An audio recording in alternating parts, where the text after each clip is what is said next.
If anybody is sitting around, players, coaches, support staff, if anybody's sitting around saying, okay, well, we have to get that game and we have to get this game, and if we don't, then we're in a heap of trouble.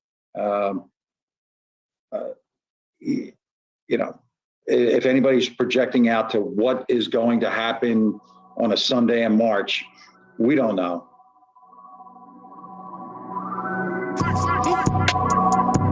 Yo.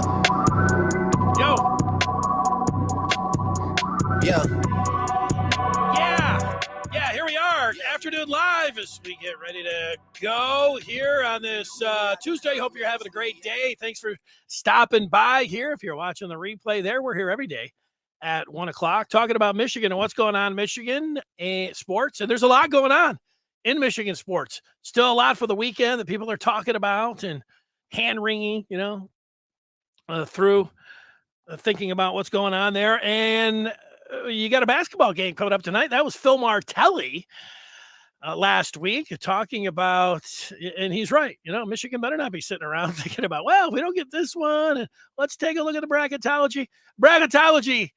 If Michigan players are looking at the bracketology, they're not going to like what they see. And if you're a Michigan fan and you're looking at the projections about, how it looks with Michigan with 10 games to go, you're not going to like what you're going to see. But, you're not going to like what you're going to see. We'll show you some of that. You can hide your eyes and plug your ears. We'll talk a little bit about Michigan. I'll tell you what I think the biggest key is for them to get into the NCAA tournament. I think you'll agree with me when it comes down to it. I mean, it'd be hard to argue against it, but you always find somebody that's ready to argue, and I'm all right with that. It's sports. Let's argue. Let's get into it. And for that, if you want to make a point, you want to argue, you go ahead, use the feedback. You're watching on Facebook, you're watching on YouTube. You can get in there. You got a question, and you can always tweet at me. There's on the screen, my Twitter handle at Dennis Fithian. Pretty easy there. I also have the little envelope over on the right side of the screen there that you can DM me. So, all that available to you. And so let's go. Phil Martelli, saying, don't look at the projections and everything. Yeah, it's probably not something that you want to do.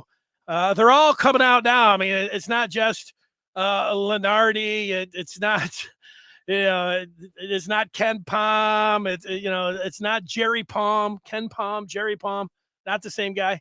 And another half dozen bracketologists out there. None of them, have Michigan. None that I saw had Michigan. There actually was one that had Michigan getting in there, but I'd never heard of the guy. But you know what? It's not like they can't do it. It's just they've got 10 games to go, and 5 of those games are against teams in the Big Ten that are ranked, and they've got to go better. They got to do better than 500. They've got to at least. I mean, I guess you can make a case for 6-4. I'm making a case for more of 7-3, and this is just to get yourself on the bubble and put yourself into consideration. Like, let's just say they go 6-4 in the remaining 10 games. They're 11-9 right now. That puts them at 17-13 on the year. It sounds pretty, just as an appearance, it sounds and looks pretty flimsy. But then they did have one of what you thought was a guaranteed win against the Indiana Fort Wayne that could have got them to 18. But still, how things have worked over the years. I mean, you got 18 wins. That ranking's not going to be that in favor of you. It does depend on who they go out there and beat. Like they beat Purdue this week, number 3. They go to Ohio State, win. They go to Wisconsin to win. All of a sudden, these quad ones, start stacking up. But you I don't know if you try to be realistic or not. I mean, just take a look at it. There's 10 games. They've got Ohio State twice, Iowa twice. Most of those projections have Iowa in the tournament. They got to go to Wisconsin. They play Illinois, Michigan State, and Purdue. I mean, those are 5 games, and they can't lose them all. They got to find a way to win a couple of those, to put themselves into consideration. Okay, you might want to hide your eyes here if it comes down to it. That's a pretty small. Here's USA Today. They had their bracketology today. You see number one seeds, Auburn, Gonzaga, Purdue, who Michigan's playing on Thursday, Kansas, who I watched lose to Texas last night. They got their last four in, me and West Virginia, Oklahoma, Notre Dame, Creighton. You looked at that first four out saying, okay, so we got a chance. If you're a Michigan fan saying that, Michigan's not in the first four out, and then they get a next four out, and you say, all right, is Michigan going to be in there? There's a Big Ten team in there. It's Minnesota, but Michigan's not in the next four out. So they're 8 out at least. And if I go to that screen that had the small print in there, if you have really good eyes, you can see that it says others considered for an at-large bid. And does it look like they're putting those in alphabetical order? No. So I am going to think that they are putting Cincinnati at 9, Texas A&M, St. Bonaventure, St. Clair. Michigan is in there, but they're towards the end of that list. At least they didn't make the on life support category. But they're closer to on life support than they are being first 8 out or the next 4 after the first 4 out. So none of that, is good as you sit here trying to think about Michigan, getting into the tournament. One thing that, however you want to look at it, you say, well, they could win, they could sweep Iowa, they could sweep Ohio State, and then, look at it, then they just pick off one of those other games, get themselves one of the quad wins, and they're in. Sure. I mean, you can do that just like that. You can. But I would say that if we are doing that and saying, oh, yeah, they could do that, they could do this, I would say that winning at Penn State tonight, they've got to win that game. This is a must win if they want to be in the NCAA tournament. Could they drop it? Could they drop all the rest of their games and then go into the Big Ten tournament, make a run all the way through? Sure, they can do all of that. So sometimes it gets pointless. Or, if you're listening to people start talking about bracketology, even before you get to March, we got a ways to go. We just got into February. They didn't even play the Super Bowl yet. Although they usually do by this time, but they added that extra something here, and now we're here to the 8th. I say something. They added 2 more playoff games, and it's usually over by now. This is the latest that they are playing the Super Bowl. So, that's where we're sitting, where we're at here. I got a long way to go until March, but it starts tonight, and then really 3 games in 5 days here for Michigan. You can make a case that they got to win these 3, certainly go 2 out of 3 because they go to Penn State and then they play Purdue. You watched them play Purdue on Saturday, and Michigan was, they get a great performance from Hunter Dickinson, but did you ever feel like, they were, in with a chance in that game, down 5 with 5 to go? Yeah. I mean, it was getting pretty close to a 1-possession game late. And, for me, what's going to be the key for Michigan if they're going to get into the tournament, if they are going to win 6 or 7 of their next 10, which will put them on the bubble, to me, it's coming down to Caleb Houston. Caleb Houston has to be a knockdown 3-point shooter. Now, I'm not expecting Caleb Houston for Michigan to throw him the ball and for him to go through a series of moves and a step back and or him, drive into the lane and a bunch of mid-range. I'm not expecting that. Maybe he can get more comfortable, and whether he's at Michigan next year or if he goes to the pros who's playing in the G League, he'll develop that. But can he make open shots, or can he make even contested shots with his feet set when they're swinging it around for him and he's out there? To me, that would be number 1. If I went to number 2 of things to watch for Michigan and how they can win 6 or 7 of their next games, they need some punch off the bench somewhere. And I don't think every night it's going to be Terrence Williams. I don't think every night it's going to be Kobe Buffkin. I don't think every night it's going to be Brandon Johns Jr. in every one of these games. But on different nights, can they get one of those guys to come in and step up? I'm not talking about just hitting 1-3 or coming up with a steal. I'm talking about getting into double figures. And then it doesn't have to be the same game. So I would look for a little offensive punch off the bench, and then Caleb Houston giving them some scoring. Now, you could come up with another 5 things that they need to do. I saw some discussion about their lack of defense. When teams put them in the pick and roll, they're about as far down in the rankings that you possibly can be. And that was that's something that rang true as I watched the game or thought about my memories of Saturday, and that Jaden Ivey was putting the bread and butter there for the Boilermakers against Michigan on Saturday. Is Purdue just came up to the free throw line, and they had a screen on whoever was guarding Eli Brooks, on whoever was guarding Jaden Ivey, and Ivey just went downhill, blasted towards the basket, ended up with a few layups, ended up passing it over for a couple dunks, whether it's Edey or Williams, and that was a big problem. That seemed like the number one problem against the Boilers on Saturday, and so Michigan doesn't rank really. They don't rank well when it comes down to playing that pick and roll. And they just got put through it on Saturday. So again, you can pull a lot of different things out when it comes down to it. So that's where I sit. Where it comes down to the basketball team here, they got to win at least 6, but probably 7 of their next 10. And that starts tonight, going to Happy Valley and coming away with a victory. By the way, after the game tonight, or sometimes right after the game, but a couple minutes after the game, up to 10 minutes after the game, I go live and I'll be watching the game tonight.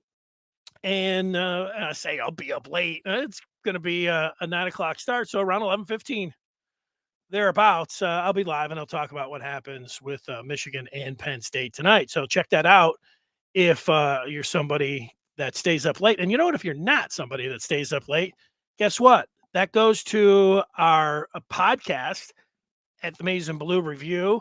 And if you're signed up for that on the way to work, I'll give you a good 10, 15, 20 minutes on what happened and every single storyline that emerges from tonight's game. The average time spent driving to work around 22 minutes. I give you around 22 minutes. So it'll be there. Wherever you get your podcast. So check that out if you're a Michigan fan. All right, let's get on to some other things. We'll have the Michigan recruiting spotlight coming up. I've got a video that I want to get to that is going to be pretty exciting for people. I'm excited. I haven't watched it yet. I wanted to wait and watch it with everybody else. It's of a highly rated high school quarterback. So we'll watch that together coming up. I've got a piece of memorabilia to get you and show you as well at the end of this broadcast. But let's also go to our second topic here, and that's Michigan football. And Michigan in search of an offensive and defensive coordinator. And I saw just before I came on, I mentioned the Maize and Blue Review. I'm a part of that, and I go on the Den, which is the posting board, and there was some talk about, Michigan's kind of getting unfairly scrutinized. Jim Harbaugh is because of, everything that's going on with the lack of coordinators and what Harbaugh did last week. And if you're a Michigan fan, you think, yeah, that's right. Michigan's being unfairly dragged through the mud on this. Where's everybody else, when it comes down to this? And, that seemed to be a little bit. And it's like college football is all about. I mean, if you're on one side, it's it's us against them.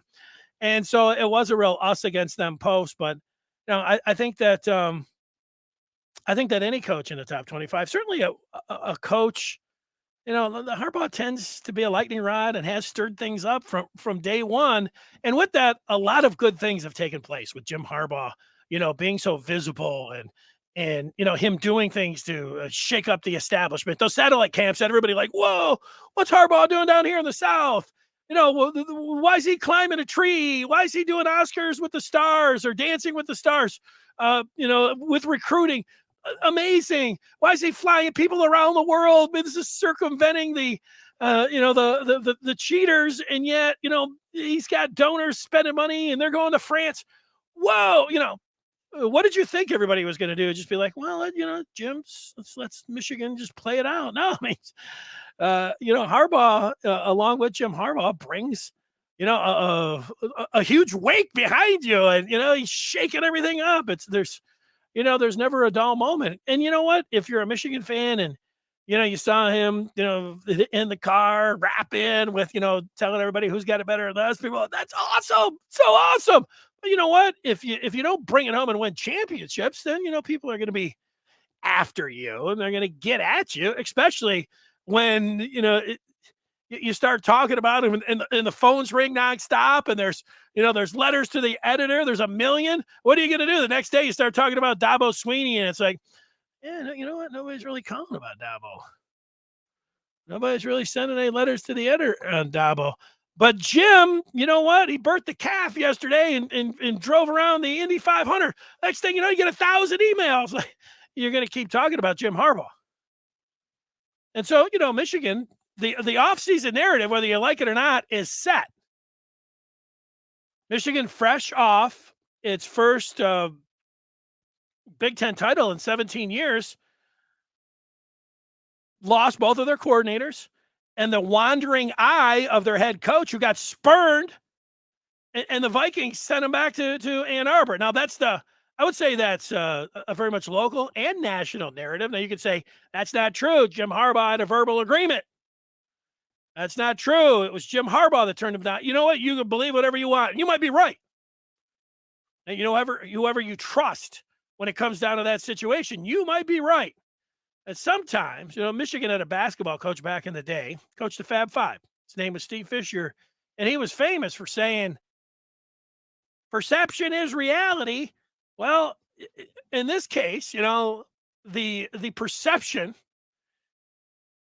is that Jim Harbaugh went to Minnesota and that he was turned down by the Vikings, not the other way around. And again, that might not be true. You can believe whoever you want in that case, but that is what most people believe. Now, a lot of people are just college football fans, and has there been any reporting? It's been like insiders, not so. You got to understand how the news gets out there. It's not that everybody just hates Jim Harbaugh. Jim Harbaugh didn't say anything about it. So, that's the perception, whether you like it or not. Michigan, like I saw, like it's a toxic situation. It's not toxic. They lost their coordinators though, and how big of a deal? It's a deal. It's an off-season narrative. We got to see how it's going to play out. And this doesn't do very good, especially if you have to. Look, I'm here every day and I'm talking about it. Am I going to talk about it for 6 months straight? We'll see. But really, it's going to come down. Let's see who the hires are. And on the offensive side is, Matt Weiss, who is the quarterback coach, the 37-year-old who came from the Ravens, who in the offseason, I remember the first thing that I was listening to Weiss, and he was like, Cade McNamara is going to play in the league for 10 years. I was like, 10 years? Well, this guy's, what? It doesn't sound that crazy today, but let's just say it's Weiss. How the offense goes, like, he's in a great spot. Michigan should have one of the best offenses in the country, and being at the controls there, it's a great spot, to be the offensive coordinator. Josh Gaddis had a fantastic season last year. So, you know what? If I was Miami, or if I was Michigan and Michigan was bringing in a coordinator that had won the Broyles and had won their conference, I'd be pretty excited about that too. So, I think Michigan's going to be fine when it comes to the offense. Defense, they've got a schedule, and whoever the coordinator ends up being, they've got some time. It's not like they're starting out where they're playing Georgia game one. That's not the case.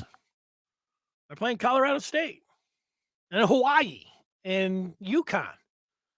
They can win those games. They could win those games if I was the defensive coordinator. I'd be a lot like Don Brown, though. I'll tell you, I'd be blitzing and I'd keep being aggressive like Don Brown. I'd hire somebody to work with those crossing routes. So I don't know, like, that's the off-season narrative. You can like it. You can try to understand it. You can just say, nah, you're not. Get more on the Michigan side. Sell the Michigan side. That's why you're here. I'm just giving you my opinion on it. Maybe I will sell more on the Michigan side. I feel like I'm giving you an honest answer to what's going on here. Let's look at some of the feedback. See if anybody's getting in. Again, during the show, as it happens, roll it out. You got a question? Go ahead and get on in there. And Michael, I got to punch him up here. He is making a statement here. Hope Jim has made peace with the football team and the bosses and the family. Well, you know what? Let's just walk through that one here, Michael. Is he made a peace with the football team? Well, you know what? The players on that football team. Let's see. Do we have? We might have a little bit of kind of like some news regarding that. This is from yesterday from the Detroit News. Angelique Chingelis had some quotes from JJ McCarthy. And what did McCarthy? NFL talks don't phase JJ about his Michigan future. I'm a Wolverine. Not bad. Just take this off for a second here. Jim Harbaugh's NFL talks don't phase JJ McCarthy about Michigan future. He made it clear his allegiance to the school and indicated his plan was to remain at Michigan regardless of the head coaching situation. What about the quarterback situation, though? Yeah, but one thing at a time, right? So there it is. That's good news. I don't think the players that are on the team, he was up front with them, and he's back. And to me, that came down to the bottom line. I talk about it as much as anybody else, what happened in Minnesota and what the ramifications are in all of that. But, the bottom line to it is Jim Harbaugh is back, and that's the best news for Michigan. Would have been best if, he didn't do any of that at all. And, just always wanted to, but that's not him. That's not how we want to do. So you got to take a little bit of the good with the bad. And there is some bad when it comes to Jim Harbaugh. It's not all perfect. And so, this is part of it. But I think, if you're a Michigan fan, when you look at next year, when you look at the roster, you look at next year's schedule, and then you look at who's leading the team, I think you should feel pretty good about it. So making peace with the football team, I think he's already done that. His bosses and his family. I don't know. I think his family's fine. Like, I would imagine that he had some of those discussions with his wife and his family, like, hey, this is what I'm going to do. And, and his parents that live on the same block with him, like that was one of the draws of him staying in Ann Arbor. But I think his dad was, going to go over and, do donuts on his lawn or something if he ended up going to Minnesota. No, I mean, you would have respected his decision more than anybody else. I bet he's pretty happy, though, that he's staying in Ann Arbor. His bosses, I think Ward Manuel, I think last year it was different. I think Ward Manuel wanted Jim Harbaugh to find an NFL job and somebody that would have taken him off his hands. I think that if he could have wished it to happen, he would have been fine with that if it would have happened. I think that's what his wishes were. This year, I don't think that was the case. So, that's his boss. We don't know who the president is. So that's the only one that we know of, the athletic director. And, he's got a contract. And, what are they doing with the contract now? Are they looking over that buyout or putting something more in there that will have, Jim not wanting, to ever, even though he said that this was the last time, make sure about it. Could be some of that that's going on. Let's look at another comment in here. This is from Let's Toast Media. Go Blue, Michigan salute to everyone. Oh, there you go. A little Michigan salute. I'm all about that. All right. So, okay.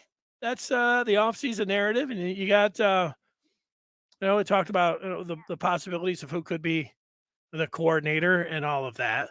Let's now get to the Michigan recruiting spotlight. Michigan to pick up their 5th commitment over the weekend. Cole Cabana, the running back from Dexter. And this next recruiting cycle, the most important player, like last year, it was Will Johnson, the cornerback. Michigan was able to get him 5-star. The year before that, it was JJ McCarthy, who we just showed a picture of. This year, there's also no question on who Michigan's number one target and their number one a choice, which is the same thing as a target, and it's Dante Moore.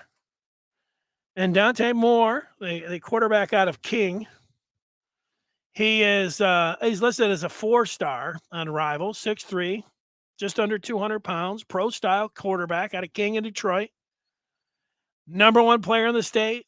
Number 3 at his position, Arch Manning is up there. Number 1, Arch Manning. And then nationally, 12. And Michigan, Michigan State, Notre Dame, Penn State of the list here. But he just did visit Oregon. Last week he had a bunch of Michigan State gear on and was taking pictures. Took a picture of Tom Izzo. He's taking pictures in that in some Michigan uniform. This could be one that if you have a weary heart, you're going to have to hang in there. This man, he's going to be taking pictures and he's going to be dressing up in a lot of uniforms. He's visiting everyone. And yeah, I saw some quotes today, about Josh Gaddis going to Miami. That seemed to help Miami's case. He's got a relationship with Josh Gaddis, but he also has one with Matt Weiss, his lead recruiter. And, Michigan's, you say the full court press, they're doing everything that they possibly can here when it comes down to it. And just have some quotes that I'm looking at here from Moore, how he loved it out there in Eugene, saying he was blown away how nice everything is on Oregon's campus. And he also loves their offensive coordinator. All right. Yeah. I mean, Eugene is nice. Very green out there in Eugene. The football stadium, I've driven by it. I haven't been in it, but it looks pretty cool. They get that overhang, got a sweet river running right there through Eugene, some green hills. I mean, yeah, it's a nice campus. So that's it from Dante Moore. But I have a video. Let me get this video from Dante Moore.